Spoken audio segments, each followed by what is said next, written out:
Hello aspirants, welcome back to my channel. तो आज मैंने अपने स्टडी की शुरुआत सबसे पहले स्पीड मैथ से की है। मैं हमेशा स्पीड मैथ से शुरुआत करती हूँ और आरबीआई का नोटिफिकेशन भी आ चुका है, तो स्पीड तो अब एकदम बहुत अच्छी होनी चाहिए क्योंकि उसमें स्पीड ही मैटर करती है। तो मैं सोच रही हूँ कि मैं ये अटैम्प्ट देती हूँ। और आप लोग बताओ, आप ये आरबीआई का अटैम्प्ट देने वाले हो या नहीं। मुझे पता है इसमें बहुत ज़्यादा हाई कट ऑफ जाती है, लेकिन लेट्स सी क्या होता है। उसके बाद मैंने न्यूज़पेपर रीडिंग की क्योंकि इंग्लिश बहुत ज़रूरी है। किसी भी बैंक के किसी भी एग्ज़ाम में इंग्लिश गेम चेंजर होता है। हम आरबीआई में भी अगर मैथ्स और रीजनिंग बहुत अच्छा कर लेंगे, पर इंग्लिश में 3 नंबर भी कम हो गए तो आप लिस्ट से बाहर हो जाओगे। तो इंग्लिश में एक्यूरेसी बहुत मैटर करती है, जो कि हमसे नहीं हो पाता है। इंग्लिश में एक्यूरेसी मेंटेन करना सबसे ज़्यादा मुश्किल हो जाता है। उसके बाद मैंने हर्षद सर की एज़ यूज़ुअल एक वीडियो देखी, क्योंकि मैं एक वीडियो उनकी देखती ही हूँ। और अभी रिसेंटली उन्होंने आरबीआई के लिए एक ऐसी स्पीड मैथ की वीडियो भी निकाली थी, तो मैंने वो कंप्लीट की सबसे पहले। अभी मैंने आज फर्स्ट मॉक भी दिया। अभी मैं आपको आगे मॉक दिखाऊंगी आरबीआई का। मतलब बहुत ज़्यादा स्पीड मैटर करती है, हमें सिर्फ स्पीड पे ही काम करना है आरबीआई के लिए। उसके बाद मैंने करंट अफेयर्स आज पहली बार स्टार्ट किया, मतलब इस साल पहली बार किया। और ये सारे मेरे पिछले साल के नोट्स थे, और जो मैं देख रही थी मैंने इतने नोट्स बनाए, इतना लर्न किया, इसमें से एक भी क्वेश्चन नहीं आया था एग्ज़ाम में।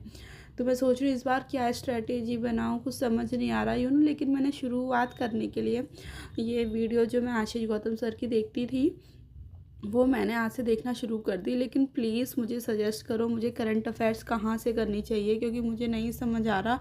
और मैं ऐसे प्रॉपर नोट्स बनाती हूँ, मैंने पहले भी ऐसे ही प्रॉपर नोट्स बनाए थे, आप देख सकते हो, मैं बार बार देख रही हूँ उन्हें।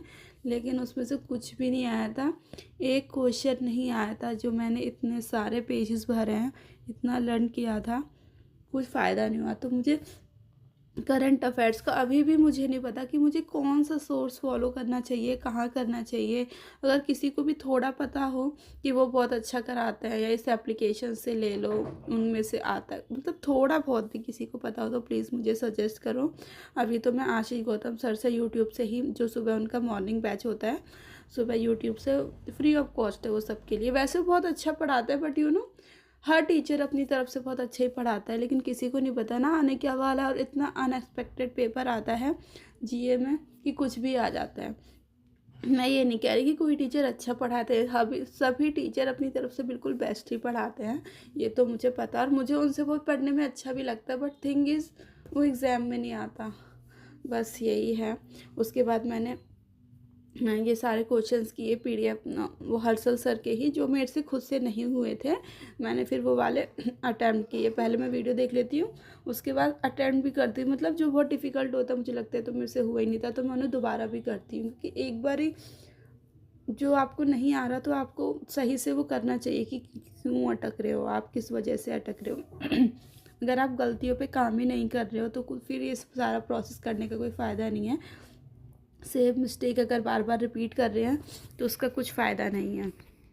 उसके बाद मैंने सॉरी, 1 बाय 1 सारे क्वेश्चंस किए। और मैं भी, मुझे समझ नहीं आ रहा मुझे आरबीआई टारगेट करना चाहिए या नहीं। प्लीज़ अगर आप लोग कोई भी, किसी ने पहले दिया हो, मैंने कभी नहीं दिया है पहले, किसी ने भी पहले दिया हो तो प्लीज़ मुझे बताएं कितने वहाँ कट ऑफ। तो मैंने देखा है काफ़ी हाई जाता है, 95 ही अब जाता है, 90 अब नहीं जाता। तो मुझे बहुत वैसा भी लग रहा है कि मुझे करना भी चाहिए या नहीं करना चाहिए। अगर किसी ने पहले दिया हो या इस साल टारगेट कर रहे हो तो प्लीज़ कमेंट में मुझे बताएं। उसके बाद मुझे आज ऑफिस जाना था, तो मैंने फटाफट नाश्ता किया। मुझे सुबह सुबह इतना टाइम नहीं रहता है, तो फटाफट नाश्ता करती हूँ। और मैं सोच रही हूँ, मैं वही सोच रही हूँ मुझे क्या करना चाहिए। इस टाइम मैं न्यूज़ सुन लेती हूँ थोड़ा बहुत, क्योंकि न्यूज़ सुनते हैं तो जीए में थोड़ी अवेयरनेस रहती है। फटाफट मैंने पैकिंग किया, मुझे जाना था। मैं लेट ही हो, जब भी मुझे जाना होता है मैं ऑलमोस्ट लेट ही हो जाती हूँ, कि पहले मैं पढ़ रही होती हूँ, पढ़ते टाइम पता नहीं चलता ना कितना टाइम निकल गया, इस वजह से। और मेरा ऑफिस घर से थोड़ा दूर है, मतलब 1-1.5 घंटा लग जाता है मुझे। और इवन इंटर्नशिप ही है तो जाना पड़ता है टाइम से, क्योंकि इंटर्न को तो पहले ही जाना पड़ता है। और आज मैंने आरबीआई का फर्स्ट मॉक दिया। मेरा गला थोड़ा ख़राब है, सॉरी। और ये मैंने एक ऐप पे मॉक दिया था, क्वेश्चन ही नहीं खुल रहे।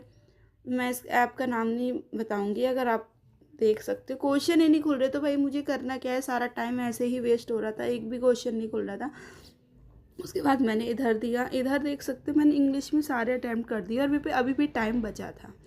तो मतलब इंग्लिश में एक्यूरेसी और मेरे मतलब सारे सही नहीं निकले, लेकिन इंग्लिश में इनफ टाइम होता है सारे सही से अटैम्प्ट करने के लिए। और आप देख सकते हैं इंग्लिश में मेरे 18 मार्क्स आए हैं, ओवरऑल मेरे 71 आए हैं।